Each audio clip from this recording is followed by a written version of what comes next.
Un placer estar aquí con vosotros en Teherán. Yeah. It's my pleasure as always, Alistair. But let me start. Es un placer, como siempre, We had Alastair. a meeting Pero with déjame Donald empezar Trump con and esto. Zelensky. Tuvimos una reunión entre Donald Then Trump y Zelensky. the government, the Luego el regime in gobierno, Kiev, el régimen de they Kiev, attacked atacó a Vladimir. Vladimir Putin. They wanted to Querían assassinate asesinarlo. Putin. In En esta this situación fragile tan situation frágil between entre the Occidente West y and Rusia, Russia, y dada la the complejidad de complexity lo of que the está situation ocurriendo en in Ucrania, Ukraine, ¿cuál es tu what opinión is your sobre lo que take está on what's pasando going entre on Occidente y Rusia? between the West Y and quizá también podrías Russia? considerar cuál es la Maybe política you en may Kiev, consider si es que what is existe the algo que policy pueda in llamar Kiev, if there política. is something as so-called policy.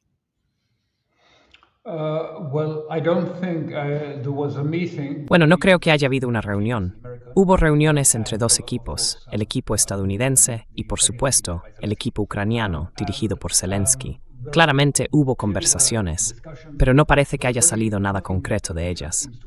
No hubo ningún gran cambio, ningún avance, como suele decirse, y no creo que fuera razonable esperar uno, porque este documento de 22 artículos había sido elaborado por los europeos, principalmente con Zelensky y Umerov, que también participó en las conversaciones junto con Witkoff y Miami anteriormente. Umerov fue ministro de Defensa en Ucrania y ahora es un negociador clave junto a Zelensky y su jefe de gabinete. Así que, ¿de qué se trataba todo esto? Creo que lo primero que diría es que fue un intento de los europeos de presionar.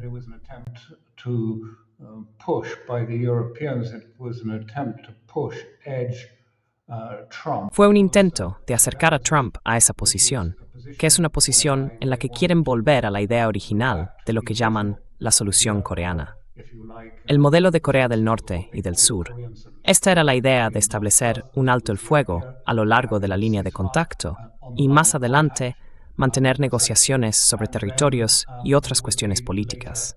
Es más o menos el patrón coreano, por así decirlo. Era una opción muy favorecida por el general Kellogg cuando participaba. Seguía defendiendo este tipo de solución coreana. Pero por supuesto, la solución coreana es inaceptable para Rusia en principio, porque en realidad nunca ofreció una solución. Ese era su principal problema.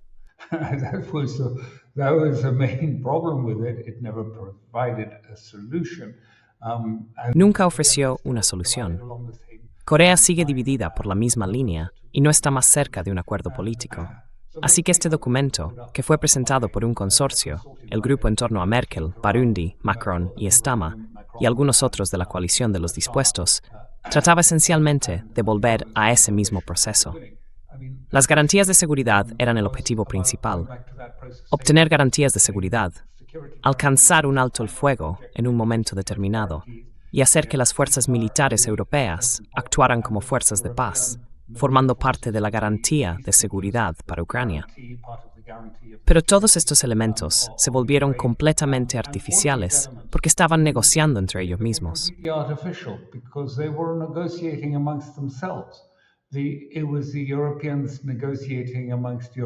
Fueron los europeos quienes negociaron entre ellos sobre lo que consideraban la mejor solución que podían imponer a Rusia, y luego fueron a persuadir a Trump para que la adoptara.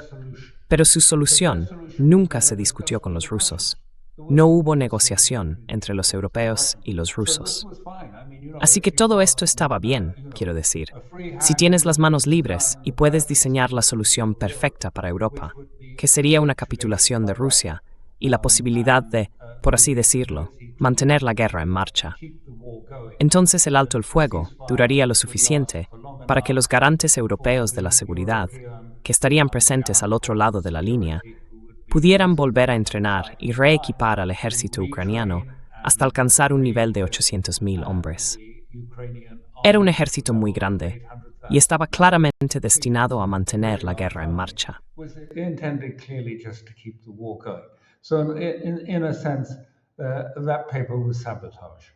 Así que, en cierto sentido, ese documento fue un sabotaje, promovido por los europeos para contrarrestar su temor de que Trump fuera a llegar a un acuerdo con Rusia, lo que consideraban perjudicial para Ucrania. En el fondo, siguen sin poder aceptar la idea de que Rusia pudiera, por así decirlo, imponerse, y lo ven como una amenaza para el orden basado en normas.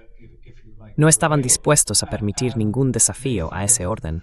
Así que todo esto consistía en imponer las reglas a Rusia según lo decidido por Europa, ni siquiera por Estados Unidos, sino por Europa, y en impulsar esa postura. Así que no llegó a ninguna parte.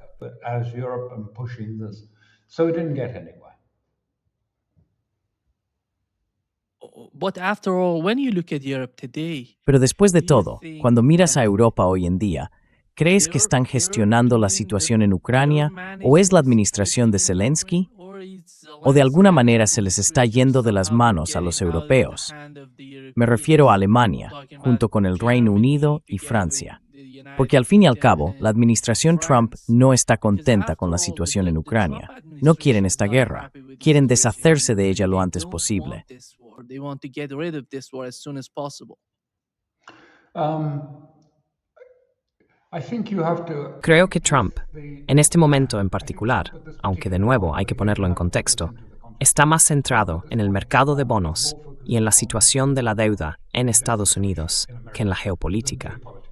Es decir, la geopolítica ahora está realmente determinada por la situación de la deuda estadounidense y por su necesidad de obtener recursos, garantías dentro del sistema financiero que sirvan de base al crédito que se concede para todo tipo de proyectos, como la inteligencia artificial, pero también para los proyectos financieros de Estados Unidos.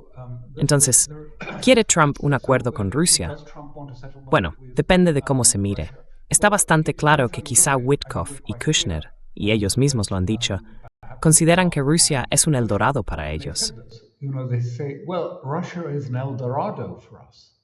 I mean, in other words, what they're interested in is not peace. Quiero decir, en otras palabras, lo que les interesa no es tanto la paz, sino los recursos. De nuevo, la misma vieja historia con Rusia, con Irán y en cualquier otro lugar. Quieren el petróleo, quieren el gas, quieren las tierras raras. Eso es lo que buscan. Luego, por otro lado, están personas como Rubio y un gran sector de lo que podríamos llamar el Partido Único, los intereses políticos unidos de los partidos republicano y demócrata, que comparten un interés común en mantener el sistema político algo corrupto que existe en Estados Unidos, gestionando las elecciones y la forma en que se eligen los presidentes, y se oponen a la normalización con Rusia.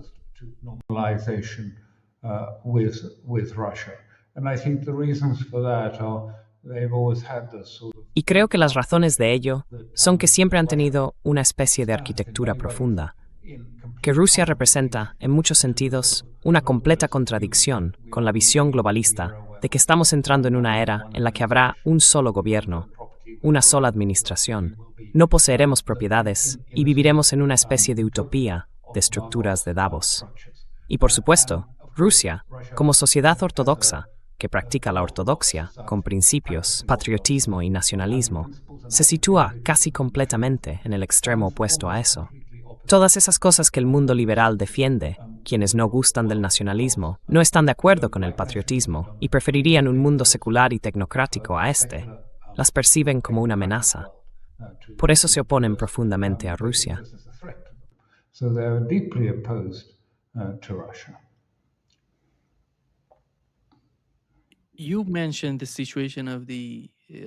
Mencionaste la situación en la sociedad rusa. Recordamos que cuando comenzó esta guerra, muchos jóvenes se preguntaban si debían quedarse en Rusia o marcharse por culpa, ya sabes, de la propaganda, esa idea de que esta es la guerra de Putin, no la guerra de Rusia. Y hoy, después de casi 4 años de conflicto, al acercarnos al 4º año de la guerra en Ucrania, ¿crees que la sociedad rusa ha llegado de algún modo a apoyar plenamente la guerra en Ucrania, su resultado, ya sea que empeore, se intensifique o quizá avance hacia algún tipo de acuerdo? ¿Cómo ves hoy el nivel de apoyo a la guerra en Ucrania?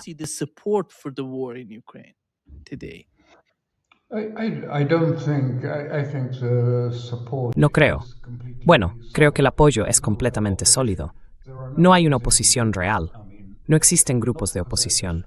Quiero decir, no porque hayan sido simplemente reprimidos, sino porque la mayoría de la gente comprende la guerra y la necesidad de ella. Porque quiero decir, es una guerra contra, si se quiere, toda la OTAN, una guerra de Occidente contra Rusia.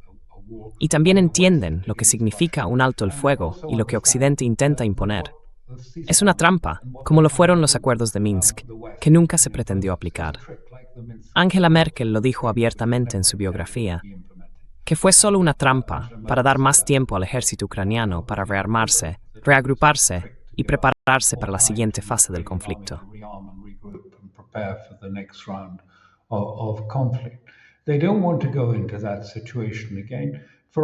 No quieren volver a encontrarse en esa situación, por razones obvias. Como me dijo una persona cuando estuve en Rusia, no hace mucho, me dijo, mira, hemos derramado sangre para llegar hasta aquí. Hemos pagado con nuestra sangre para llegar, y no queremos una especie de arreglo temporal. No queremos un acuerdo, queremos una solución.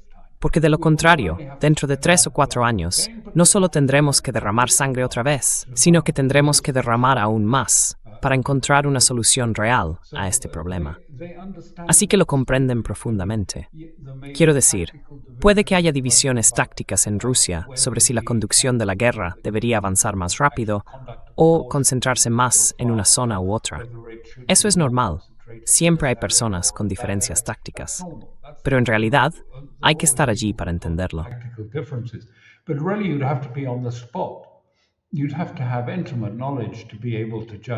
Habría que tener un conocimiento profundo para juzgar si el ritmo de la operación especial, fue el adecuado o si debería haber sido más rápido. En general, creo que la mayoría de la gente considera que ha sido bien planificada, que se ha puesto un énfasis especial en no desperdiciar vidas rusas, en permitir que los ucranianos, por así decirlo, lancen sus fuerzas en operaciones mal concebidas y pierdan así a muchos de sus soldados. Pero Putin siempre ha sido cuidadoso en no desperdiciar, en no sacrificar vidas rusas innecesariamente. Además, creo que la gente no se da cuenta realmente de que tras la revolución del Maidán, los estadounidenses y las fuerzas de la OTAN llegaron con sus cuerpos de ingenieros y construyeron estas ciudades fortaleza justo a lo largo de la línea, con el objetivo de cortar completamente el Donbass.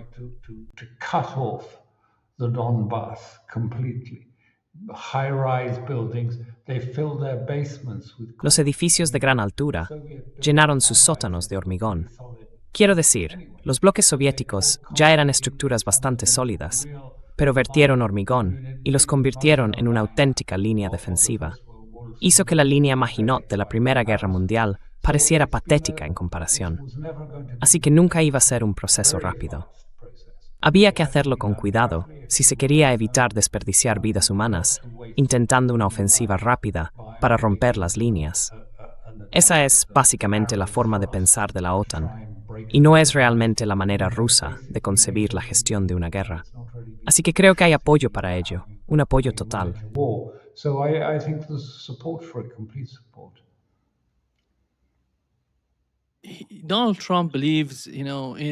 Donald Trump cree que, ya sabes, después de esta reunión en Mar-a-Lago, uno de los puntos que mencionó fue que Europa asumirá una parte importante de las responsabilidades de seguridad de Ucrania con el apoyo de Estados Unidos. ¿Crees que Europa está preparada para eso? ¿Realmente quieren tener una mejor comprensión, como de alguna manera sugiere Donald Trump?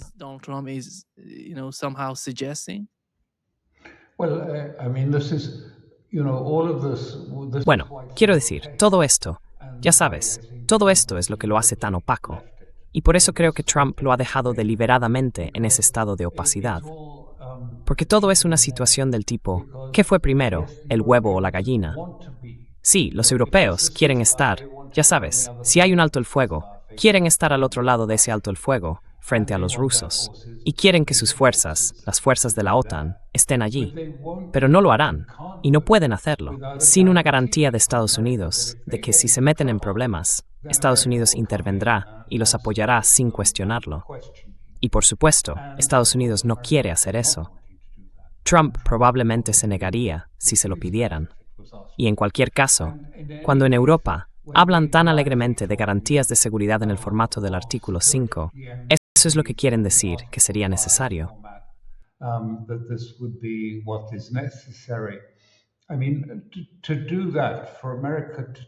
Quiero decir, hacer eso, que Estados Unidos asuma esa responsabilidad, sería ante todo muy polarizador dentro del país. Comprometerse. Quiero decir, sí, ya sabes, la gente dice, oh, bueno, firmó una orden ejecutiva que daba algún tipo de garantía de seguridad a Qatar. Sí, pero esto es un asunto completamente distinto. Qatar es un diminuto punto en el mapa. Esto sería ofrecer garantías de seguridad, es decir, estar dispuesto a ir a la guerra contra Rusia. Es algo de una magnitud totalmente diferente, y no hay apito por ello, salvo, ya sabes, unas pocas figuras como Lindsey Graham. Pero no hay un verdadero deseo de ir a la guerra con Rusia, especialmente entre su base, las fuerzas MAGA. No les entusiasma en absoluto. No quieren más guerras en el extranjero. At all. They don't want any more foreign wars. Foreign wars are anathema to them. Las guerras extranjeras les resultan detestables, y este es el principio fundamental detrás de América Primero. Así que creo que cuando él dice, depende de vosotros, sabe que está haciendo una invitación que no puede aceptarse. Es como decir, ven a mi fiesta, pero oh, fue ayer, lo siento mucho que no pudieras venir. No van a obtener las garantías que buscaban, porque Estados Unidos no va a respaldarlas. E incluso si Trump pensara que es una buena idea, que no lo piensa, probablemente tendría que pasar por el Senado. Ese tipo de garantía, una especie de apoyo del artículo 5 para los europeos y los ucranianos frente a Rusia, necesitaría la aprobación del Senado, lo cual, de nuevo, no está previsto.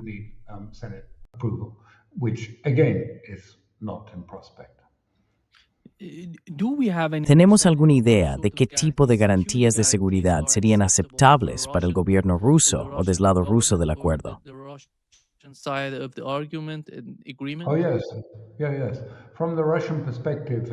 Sí, desde la perspectiva rusa, las garantías de seguridad se debatieron en aquella reunión de Estambul en 2022, y los rusos propusieron su propia versión de ellas. Pero su idea de las garantías de seguridad es diferente de la europea. La visión rusa es que lo que realmente se necesita para la seguridad es abordar la brecha fundamental, por así decirlo, el avance hacia el este de la OTAN hasta sus fronteras, desde el periodo de la reunificación hasta las fronteras de Ucrania. Y también la actual falta de acuerdos sobre cuestiones como el despliegue de misiles de alcance intermedio en Europa.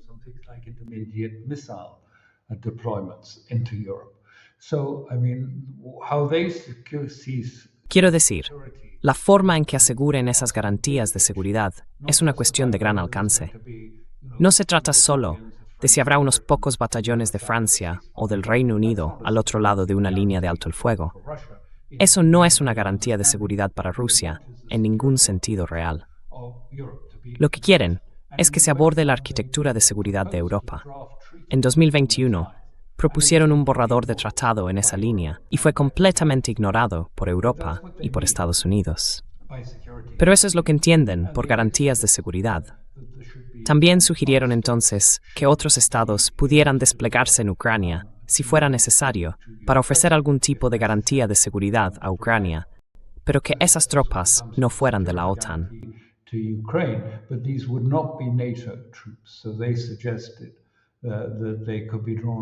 Así que sugirieron que esas fuerzas podrían provenir de otros lugares, quizás tropas indias u otras, que por así decirlo, aportarían algún tipo de elemento de seguridad.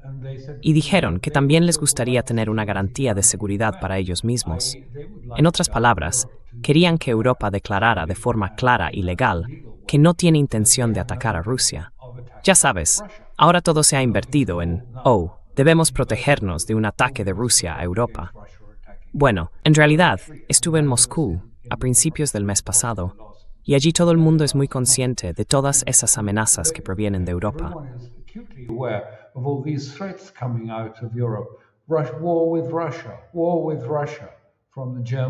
Guerra con Rusia, dicen el ministro de Defensa alemán, el jefe del ejército francés y generales británicos que afirman, bueno, si no hay guerra para 2028, podría ser el año que viene cuando vayamos a la guerra contra Rusia.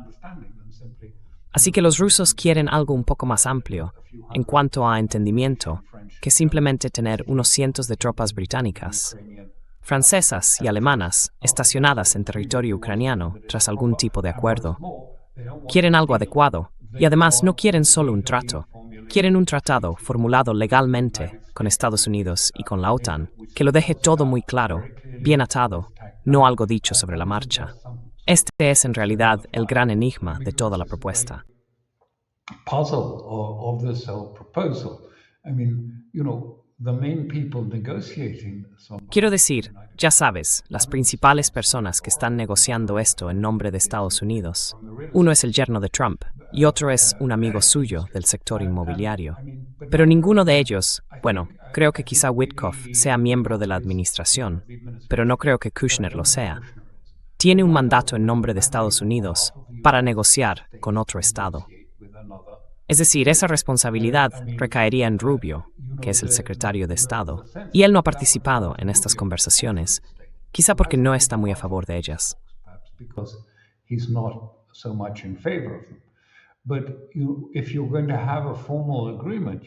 Pero si vas a tener un acuerdo formal, necesitas a alguien con el mandato de ponerlo por escrito y luego firmarlo en nombre de Europa o de Estados Unidos.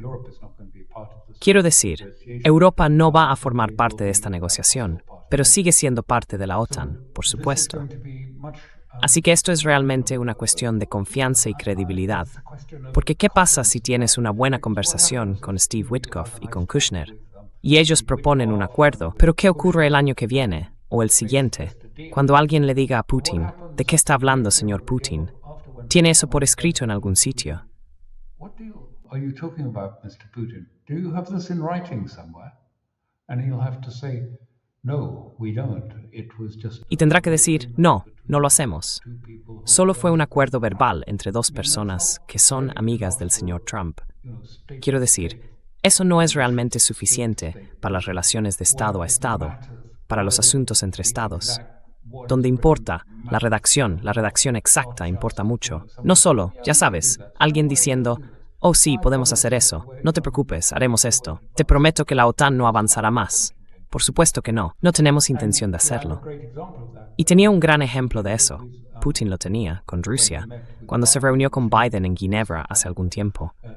Hablaron sobre Ucrania, y Putin le dijo a Biden, ¿tienes intención de poner misiles en Ucrania?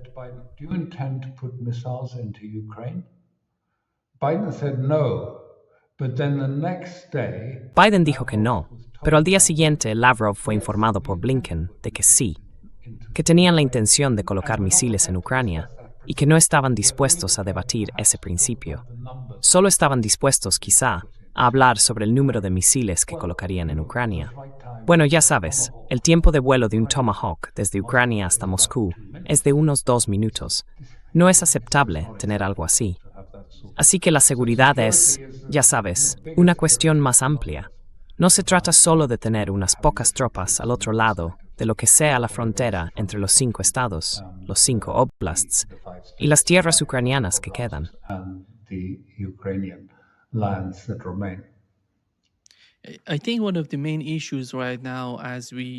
Creo que uno de los principales problemas ahora mismo, como está comentando la parte rusa, es si, en caso de que haya algún tipo de acuerdo o arreglo en Ucrania, el Congreso de Estados Unidos debería formar parte de él. Porque si recuerdas el JCPOA, el acuerdo entre Irán y Estados Unidos, el P5+1, el Congreso no formó parte de ese pacto. Por eso, cuando llegó el nuevo presidente, Donald Trump, lo desmanteló todo, lo destruyó todo. Pero ahora mismo, Rusia no quiere caer en la misma trampa que Irán sufrió antes. ¿Crees que el Congreso formaría parte de esto o que estarían dispuestos a hacerlo?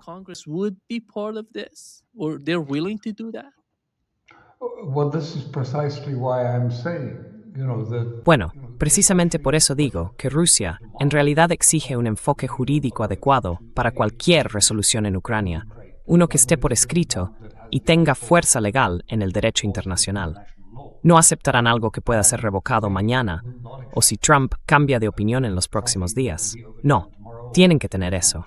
Y ya han experimentado que él cambie de opinión varias veces sobre este asunto.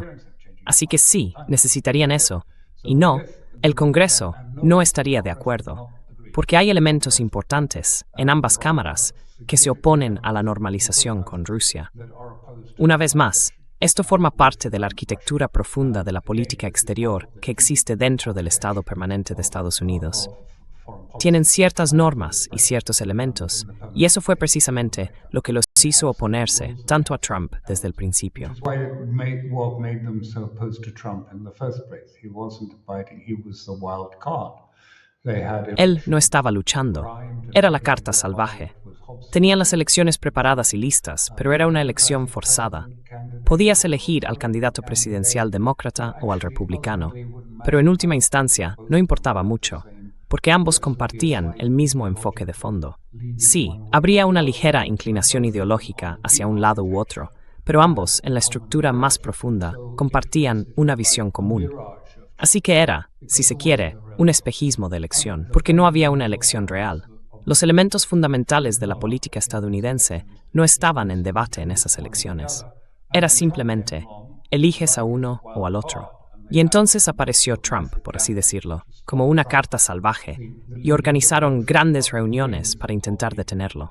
Los líderes de ambas alas del Partido de la Unión celebraron encuentros en islas para averiguar cómo bloquearlo. Así que no, ito este es fácil seguir con Faimthwick Wawid. Yeah.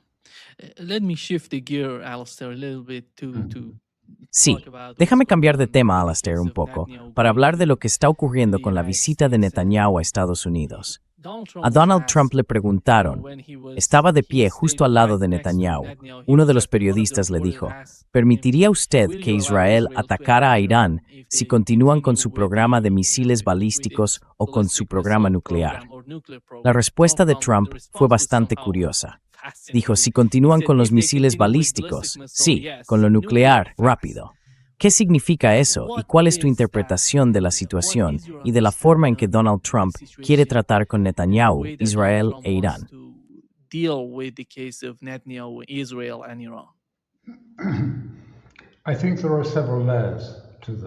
Creo que esto tiene varios niveles y que a veces podemos ser demasiado superficiales al respecto. Lo primero que diría es que de esa reunión surgió mucho lenguaje y retórica, pero muy poco en cuanto a estructura sistémica. No se definió nada hasta donde sabemos sobre la siguiente fase en Gaza, la fase 2 en Gaza, ni sobre ninguno de esos elementos. Y el lenguaje, ya sabes, es ese tipo de fanfarronería tan familiar que usa Trump, esquivando y jugando con las palabras y cosas por el estilo, y simplemente dice esas cosas. Quiero decir, Irán tiene que tomarse ese lenguaje al pie de la letra y en serio. Pero ya sabes, ese tipo de voy a machacar a Irán, o si Hamas no se desarma, se abrirán las puertas del infierno. Ese es el tono que utiliza.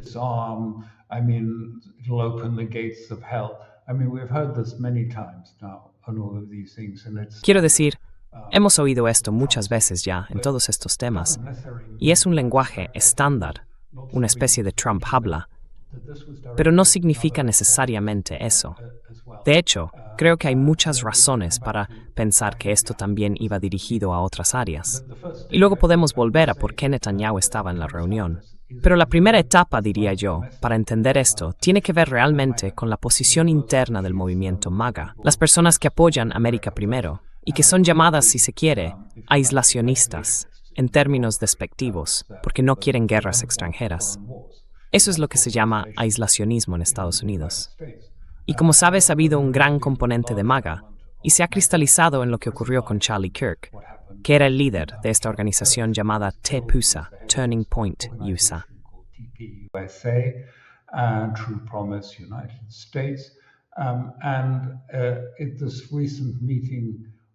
En esta reciente reunión de TPUSA, y se trata de una organización grande e importante porque atrae a muchos jóvenes republicanos y a otros elementos más populistas, toda la cuestión giraba en torno a la política exterior de Estados Unidos. Parece ser una política de apoyo incondicional a Israel. Y estos jóvenes se preguntan, ¿por qué debe ser a favor de Israel? Somos partidarios de América primero, no de Israel primero.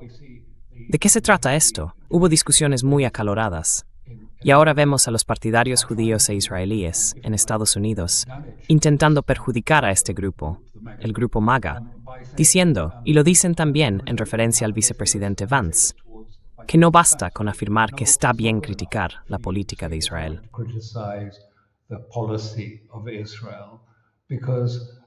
and to say that makes you Porque, y decir eso, no te convierte hoy en antisemita. it is anti-Semitic. Dicen que es una postura antisemita, que hay que apoyar a Israel al 100%. Pero esto es una cuña que, por así decirlo, la vieja guardia intenta introducir porque no les gusta MAGA.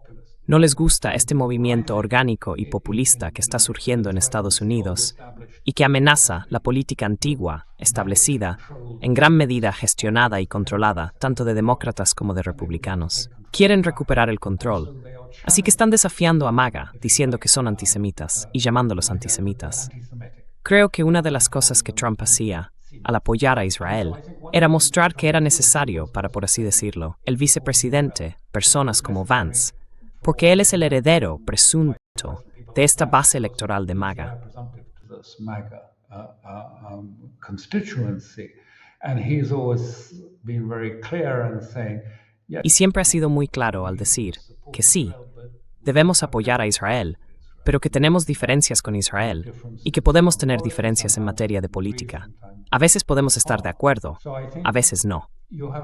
Así que creo que, ante todo, hay que ver sus declaraciones, que fueron muy pro-israelíes y que se hicieron en esa reunión en Mar-a-Lago, especialmente dirigidas a Netanyahu. Creo que esta es una capa que hay que tener en cuenta. Esta es la preparación para las elecciones de mitad de mandato.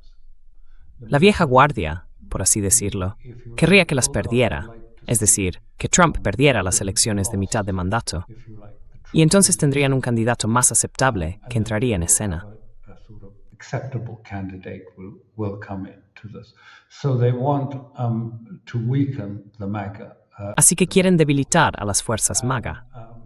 Y Trump, creo, está diciendo cosas como, bueno, tenemos que apoyar. We have to Pero también criticó, y su equipo criticó, a Israel por Gaza, y desde luego por lo que está ocurriendo allí. certainly about what's happening. Fueron muy críticos con los nuevos asentamientos y con los que están surgiendo en Cisjordania, y criticaron a Israel por seguir bombardeando el Líbano y llevar a cabo operaciones militares en Siria.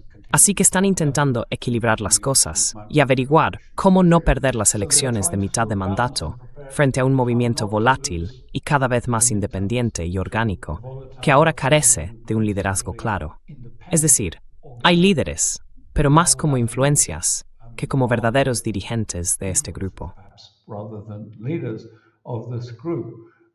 But this was a part of, I think, the sort of Pero esto formaba parte, creo, del lado no visible, of needing la sensación de tener que prepararse para la guerra que se avecina. El presidente de la Cámara ha dicho que, ocurra lo que ocurra en los próximos años, Estados Unidos y los republicanos tendrán que mantener un profundo debate sobre la naturaleza de la política exterior. Así que esto estaba, creo, en parte orientado hacia esa próxima discusión sobre política exterior, y en particular sobre la base de Trump, la base MAGA.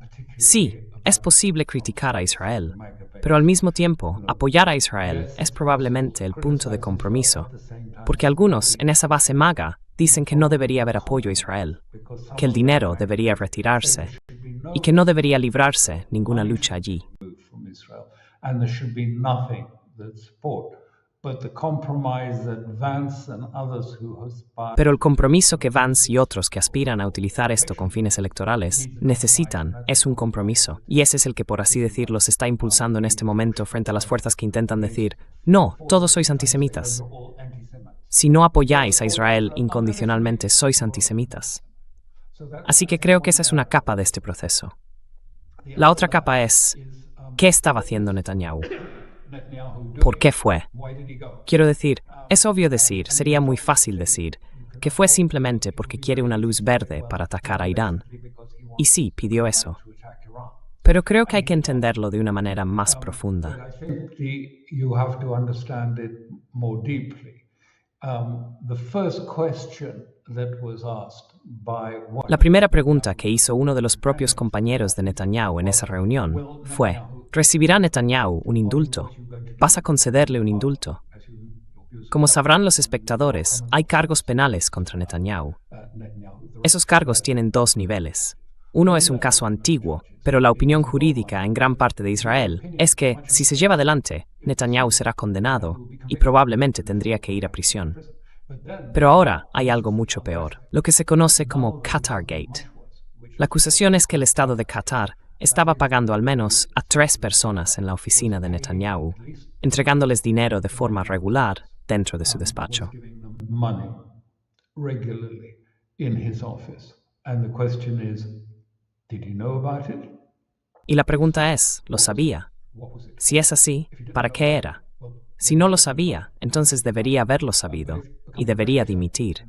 Pero la situación se está volviendo muy amarga y poderosa porque la gente está hablando ahora de traición. Personas serias, como el ex ministro de Defensa, Yuli Barak y otros, dicen que esto debe investigarse. Y Netanyahu ni siquiera quiere un indulto.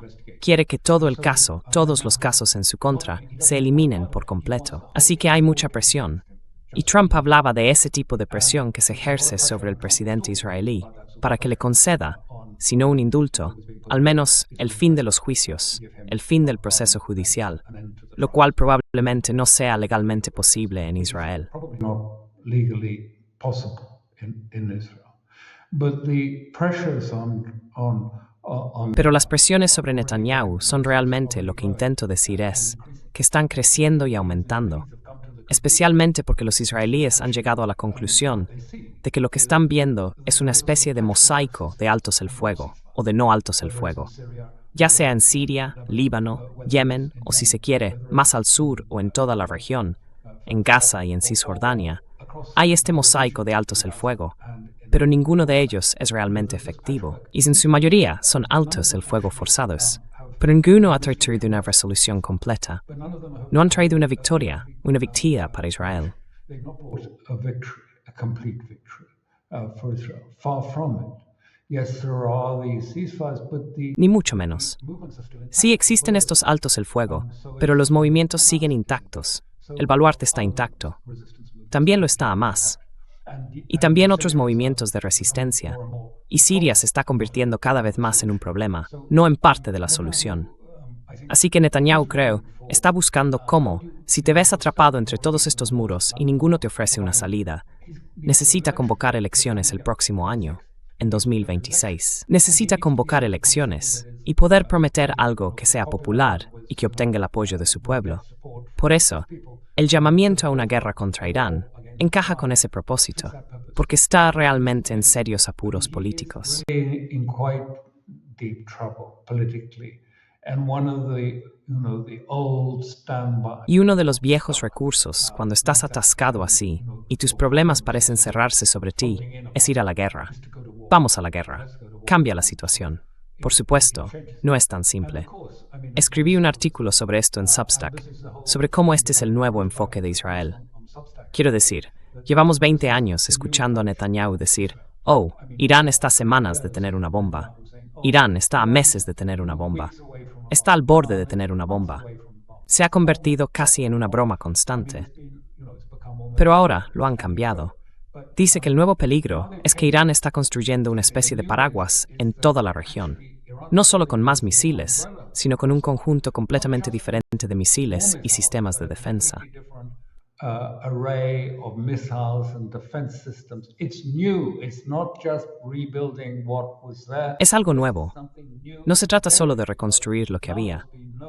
Esto es algo nuevo y mortal, porque ahora no hay ninguna garantía de que si descubriéramos que Irán está fabricando una bomba, pudiéramos detenerlo. No podríamos hacerlo, porque el paraguas defensivo sería tan completo. Y la ventana de oportunidad para esto es corta. Así que, Trump, por favor, danos luz verde para atacar a Irán. Ahora bien, lo que realmente piensa el estamento de seguridad en Israel sobre esto es muy diverso. Quiero decir, ante todo, se trata de un recurso retórico, para apelar a Trump más que a cualquier otra cosa. Sí, Irán, por supuesto, ha estado mejorando sus defensas aéreas y sus sistemas de defensa desde el viernes 13 de junio, cuando sufrió el ataque sorpresa de Israel. When they had the surprise attack from Israel. Of course it's been upgrading them. Of course it's been improving. Por supuesto que los ha estado modernizando, por supuesto que los ha estado mejorando. Quizá también hayan recibido más defensas aéreas de otros estados. Pero la cuestión es, esto era un dispositivo, porque en realidad Irán tenía, durante la guerra de 12 días, la capacidad de infligir un daño sin precedentes a Israel de todos modos. Y desde que se ha mejorado, sí, eso es cierto. Pero ¿hacia dónde va esto? ya sabes, hacia dónde va. Y este es el dilema en el que Trump está y en el que se encuentra, porque sigue hablando de seguir la vía de la negociación. Estoy seguro de que podríamos llegar a un acuerdo con Irán. Pero en primer lugar, después del ataque sorpresa del día 12, en el que Estados Unidos fue completamente partícipe, lo sabía, ayudó a planearlo y todo eso.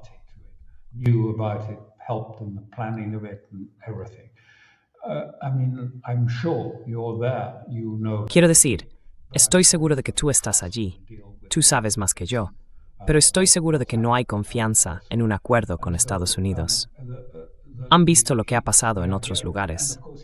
Y por tanto, la idea, y por supuesto, él sigue insistiendo, de que el acuerdo tendría que incluir misiles balísticos y un enriquecimiento de uranio nulo. Quiero decir, eso no va a ocurrir. Pero no creo que tengas que equilibrar demasiado todo esto, porque gran parte del estamento de seguridad en Israel también teme que los misiles balísticos iraníes, los hipersónicos, no tengan una defensa antiaérea adecuada contra ellos. Lo vimos durante esos 12 días. Quiero decir, después de 4 días, los israelíes ya estaban pidiendo algún tipo de alto el fuego. Así que, si quieres, no hay una defensa real.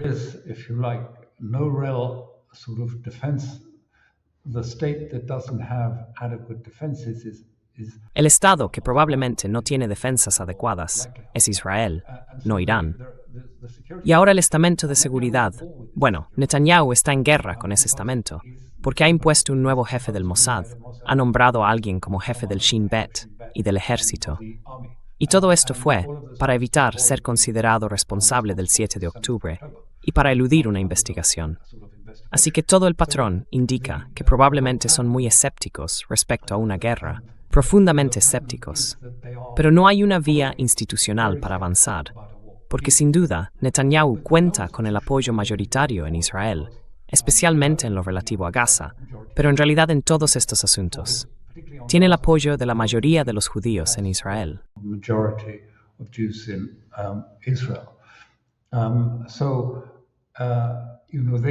Así que, ya sabes, no pueden, es muy difícil para los oficiales del ejército u otros oponerse, especialmente ahora que el nuevo jefe del Mossad, que fue su antiguo secretario militar, acaba de ser nombrado. Hace algunos años escribió una especie de tratado sobre cómo Israel necesita cambiar sus protocolos nucleares y alejarse de esa ambigüedad, la ambigüedad estratégica sobre si Israel tiene o no armas nucleares, y salir a utilizarlas de otra manera. Eso fue hace algunos años. Pero quiero decir, es probable que se alinee con Netanyahu en estos temas. Fue elegido, según dicen, porque es amigo de la familia, entre otras cosas. Así que ese es el panorama general. ¿De qué trataba esta visita? Era principalmente sobre Irán. Lo era en el sentido de que necesita un tema para las elecciones, pero también, creo, trataba principalmente sobre Gaza.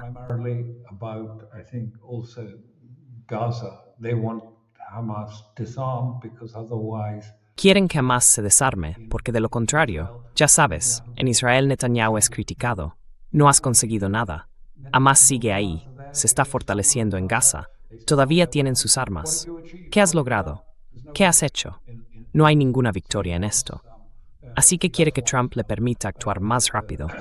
El argumento es que Blinken dice, desarmemos primero a Hamas, luego pasaremos a alguna estructura de gobierno y a una fuerza internacional. Y Trump dice, no, primero estableceremos una fuerza internacional, luego un gobierno tecnocrático palestino, y posiblemente después Hamas se desarme. Los escépticos en Israel dicen que eso nunca ocurrirá. Así que, evidentemente, esto solo retrasa las cosas y nunca veremos a Hamas desarmado. Y de hecho, Hamas afirma que no se desarmará. Así que quiero decir, no es algo improbable.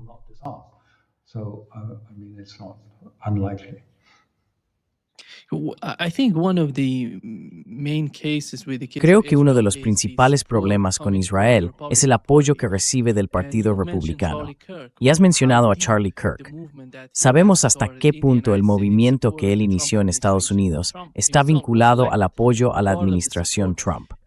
Cuando Trump fue elegido presidente, parte de ese apoyo, diría que una parte considerable, provenía de ese movimiento, Tepusa. Más tarde, antes de que asesinaran a Charlie Kirk, el movimiento de algún modo cambió su postura, su comprensión de Israel. Charlie Kirk empezó a criticar todo lo que había dicho antes, preguntándose, ¿por qué estamos apoyando a Israel? ¿Qué beneficio tiene Israel para Estados Unidos? Creo que lo asesinaron, pero él... He was assassinated, but the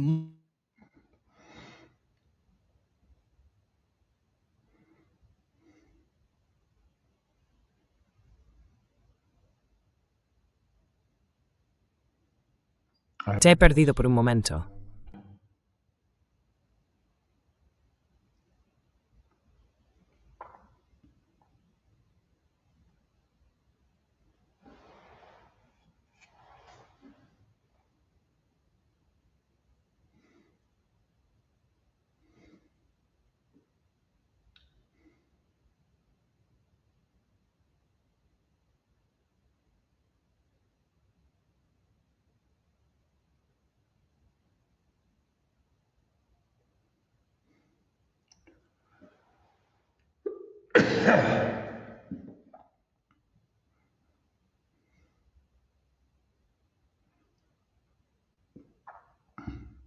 I think You're back. Creo que sí he vuelto. Mi pregunta es, ¿qué está pasando? Mencionaste las elecciones de mitad de mandato en Estados Unidos y sabemos que el movimiento, el cambio que se ha producido dentro del Partido Republicano, dentro del movimiento MAGA, sigue ahí. Se puede ver en las preguntas que los jóvenes le hacen a la vicepresidenta de Estados Unidos sobre Israel. Ya no importa mucho si Charlie Kirk fue asesinado o no, porque ese tipo de mentalidad sigue presente, y lo mismo ocurre con Tucker Carlson. Incluso las figuras pro-israelíes como Ben Shapiro intentan ganar impulso dentro de PUSA, pero no lo consiguen. Entonces, ¿cómo ves la situación del movimiento? Hablo del movimiento MAGA, del movimiento pro-israelí y de la división entre ambos.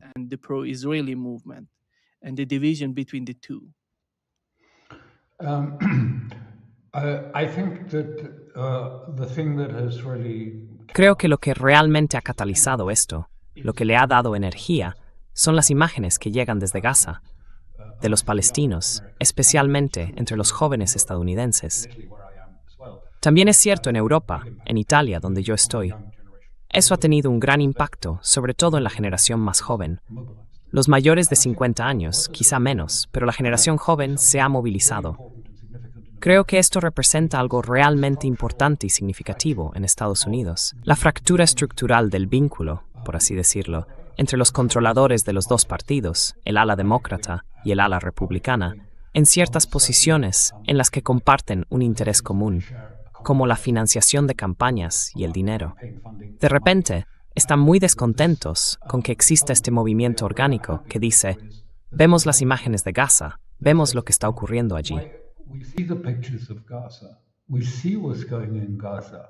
And why is our support for Israel? ¿Por qué es nuestro apoyo a Israel el que es? ¿En qué se basa?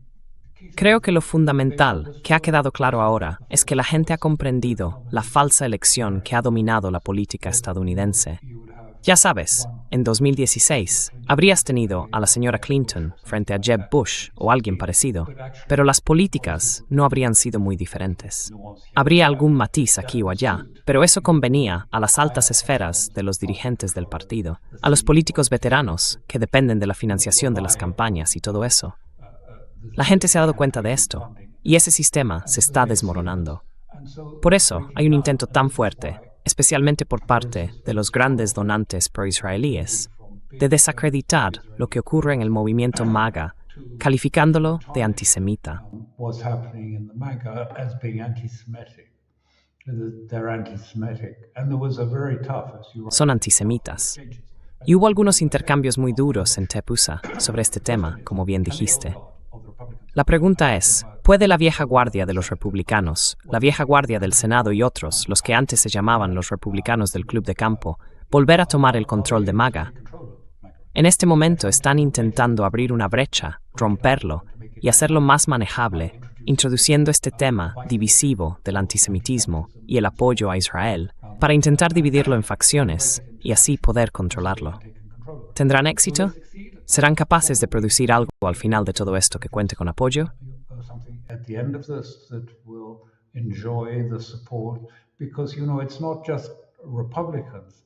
Porque ya sabes, no se trata solo de los republicanos.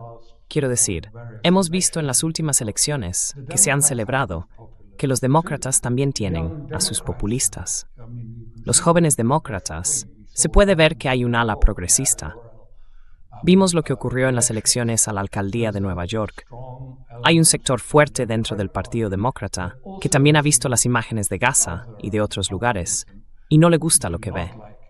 ¿Serán capaces de unir todo esto y volver al antiguo sistema en el que los líderes de los dos principales partidos se reúnen y acuerdan quiénes serán los dos candidatos? De modo que nada cambie, todo siga igual y nada cambie realmente en la política estadounidense. Nothing really changes in American politics. That's the big question that's facing them. Esa es la gran pregunta a la que se enfrentan. ¿Serán capaces de, ya sabes, calmar al MAGA alienado? Tal vez. Las elecciones de mitad de mandato serán bastante conflictivas, porque la gente está haciendo preguntas. Y esas preguntas, como viste, Vance y otros descubrieron que no eran fáciles, y Ben Shapiro y otros también encontraron difícil dar respuestas. Y esto va a continuar. Quiero decir, ya sabes, América primero. ¿Por qué estamos bombardeando en Nigeria, por favor? ¿Por qué estamos apoyando los ataques en Líbano? Still supporting the attacks into Lebanon? And why are we supporting ISIS in Syria? ¿Por qué estamos apoyando al ISIS en Siria? ¿Y por qué estamos atacando a Venezuela de esta manera? Esto no va a ser fácil de gestionar, porque, como dijo el presidente Johnson, ocurra lo que ocurra en las elecciones de mitad de mandato, tendrá que haber un debate profundo en Estados Unidos sobre la naturaleza de la política exterior estadounidense. Y creo que esto puede no salir como piensan los controladores del partido, los gestores del partido, en ambos lados de la Cámara, que todo cambia para que en realidad nada cambie. Tenemos nuevas elecciones, nuevos candidatos, todo cambia para seguir igual. Y no estoy seguro de que realmente puedan hacerlo. Whether they can actually do that or not. But this is the other layer, if you like. And Pero esta es la otra capa, por así decirlo. Y sé que he dedicado un poco de tiempo a explicarlo, pero para entenderlo, ¿qué estaba pasando en Mar-a-Lago? Creo que es importante ver que esto está ocurriendo en el ámbito estadounidense.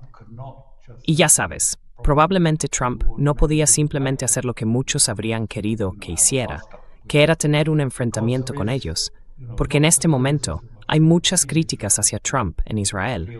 Sienten que está hipnotizado. Escribí otro artículo en Substack sobre cómo los israelíes se quejan de que se ha dejado deslumbrar por los estados del Golfo y su dinero. Billones, te lo digo, miles de millones que llegan a Estados Unidos de parte de esta gente. billions coming in to America from these people. And the families are making lots of money too, Y las familias también están ganando mucho dinero. Ya sabes, la familia Witkoff, los hijos y los hijos de Trump están recibiendo mucho dinero. Y entonces, ya sabes, los israelíes piensan, pero se supone que nosotros somos los más importantes en este asunto. Y ahora estás escuchando a los estados del Golfo porque todo gira en torno al dinero y las transacciones. Así que creo que esto es un problema. Y creo que Trump realmente, quiero decir, si hay algo que se puede decir sobre lo que Trump realmente cree, es que cree fundamentalmente en Israel. Y lo mismo ocurre con Kushner y con Witkoff. Ambos han sido partidarios del movimiento hasídico Chabad en Estados Unidos. Movement in America. But nonetheless, they are negotiating. Pero, aún así, están negociando tanto en Israel como en Moscú, dentro de esta nueva política transaccional y dirigida por los negocios que la Declaración de Seguridad Nacional intentó describir. Aquella en la que la América de Trump se replegaba, por así decirlo, hacia su propio hemisferio occidental de influencia. Y de algún modo, subcontratarían franquicias a otras regiones, como Europa y Oriente Medio. Y los franquiciados pagarían entonces una cuota a Estados Unidos por ese privilegio.